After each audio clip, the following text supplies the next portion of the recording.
يا أيها الإنسان ما غرك بربك الكريم. یا ایھا الانسان انک کادح، سورۃ الانشقاق کی آیت نمبر 6 میں ہے۔ یہاں پہ یا پہ مد منفصل، حمزہ کو یا سے ملانا ہے، ہا کو لام سے ملانا ہے، لام ساکن پہ اظہار قمری ہے، انسان میں نون ساکن پہ اخفا ہے، سالف مدہ ہے، نون کو جلدی اور معروف پڑھنا ہے، مالف مدہ ہے، غرک میں غین را پر ہے، کاف باریک ہے، بربک میں را پر ہے اور با سے ملانا ہے، کاف کو الکریم کے لام سے ملانا ہے، اظہار قمری ہے، کاف باریک ہے، را باریک ہے، را کو لمبا کرنا ہے، میم پہ ہونٹ بند کر لینے ہیں، اظہار شفوی ہوگا وقفاً۔ ملانے کی صورت میں الذی کا حمزہ عارضی ہے تو پھر بربک الکریم الذی پڑھیں گے۔ اے انسان، کس چیز نے تمہیں اپنے رب کریم کی طرف سے دھوکے میں ڈال دیا؟ الذی خلقک فسواک فعدلک،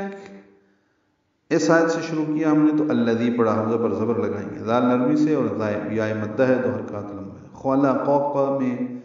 پہلا حرف پر ہے، دوسرا باریک ہے، پھر پر ہے، پھر باریک ہے، یعنی خلقک، خا اور قاف پر ہیں، لام اور کاف باریک پڑھے جائیں گے۔ اور یاد رکھیے یہاں پہ خلقک ہے، ایک پہلے قاف پھر کاف، فسواک، سین کو واو سے ملانا ہے، واو پر کھڑا زبر، آگے یا کا نشان بنا ہوا ہے وہ نہیں پڑھیں گے، فسواک کاف باریک، فعدلک،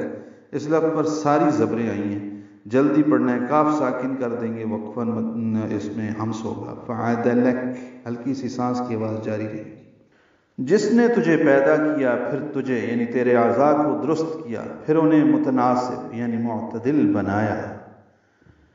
فی ای صورت ما شاء رکبک،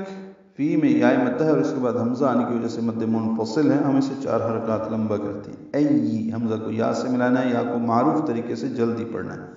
سورہ میں صاد پر اور یہ واو مدہ ہے، را پر ہے، تنوین کے بعد میم آنے کی وجہ سے تم میں